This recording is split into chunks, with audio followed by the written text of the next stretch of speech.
Become aware of your insufficiency. Happiness is a pointless goal. Music has an intrinsic meaning, which has always been mysterious to me. It makes sense that a witch lives in a swamp. Self-love is the only antidote to the chaos of existence. And if you don't love and care for yourself and your own needs, you will cause unnecessary suffering both for yourself and others. Once someone has spent enough time cultivating bad habits and biding their time, they are much diminished. Much of what they could have been having dissipated. You can't go backward in life.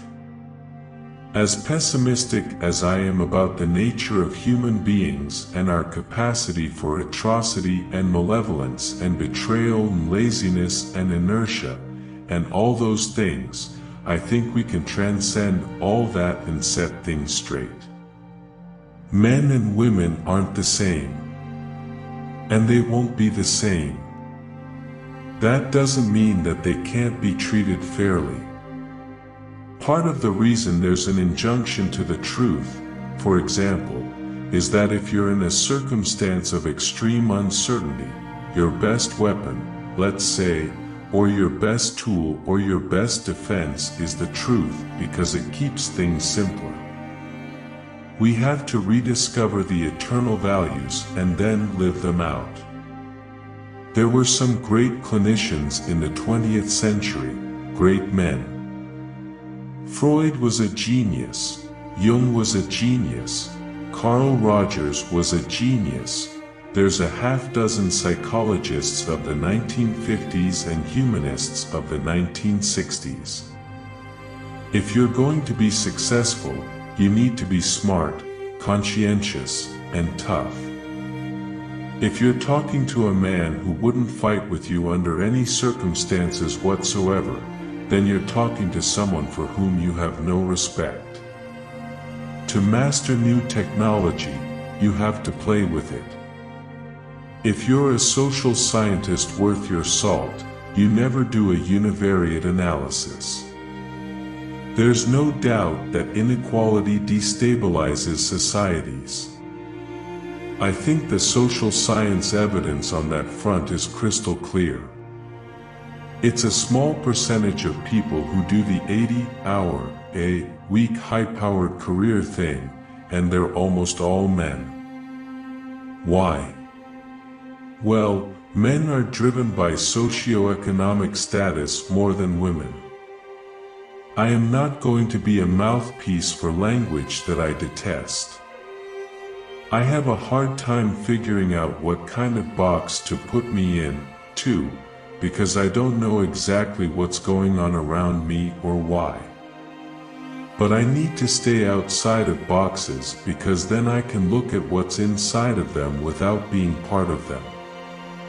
One of the things I've told men over and over and over and over is if you're being rejected by all the women that you approach, it's not the women. If you learn a martial art, you learn to be dangerous, but simultaneously, you learn to control it. I'm always surprised when people respond positively to what I am saying, given its seriousness and strange nature.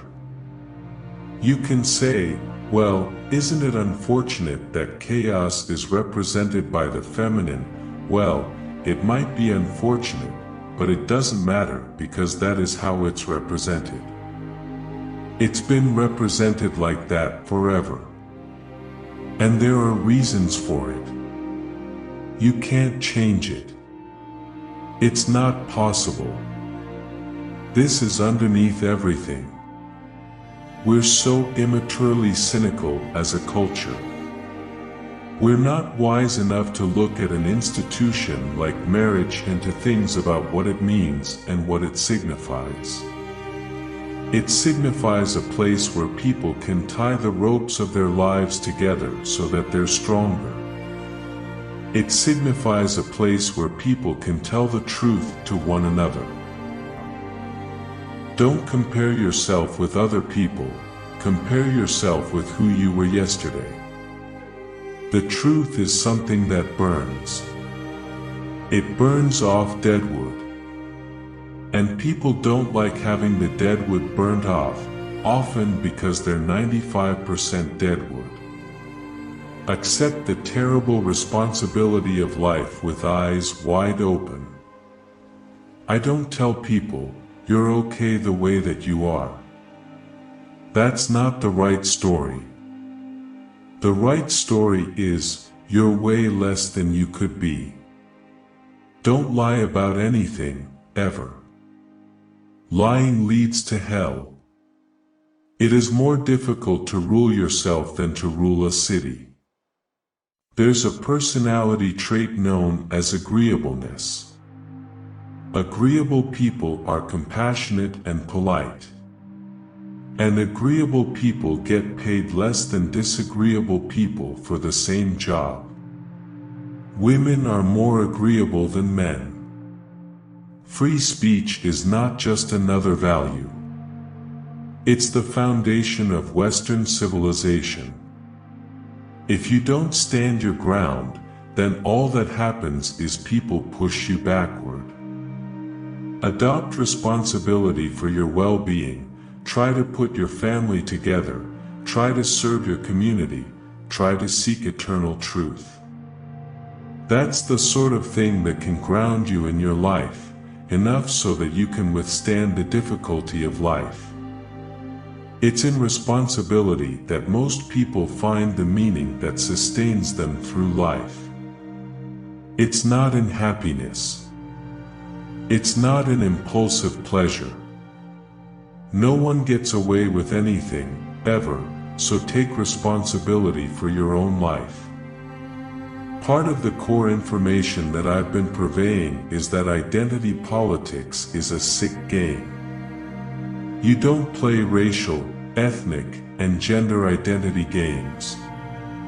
The left plays them on behalf of the oppressed, let's say, and the right tends to play them on behalf of nationalism and ethnic pride. I think they're equally dangerous. It's very hard to find your own words, and you don't exist until you have your own words.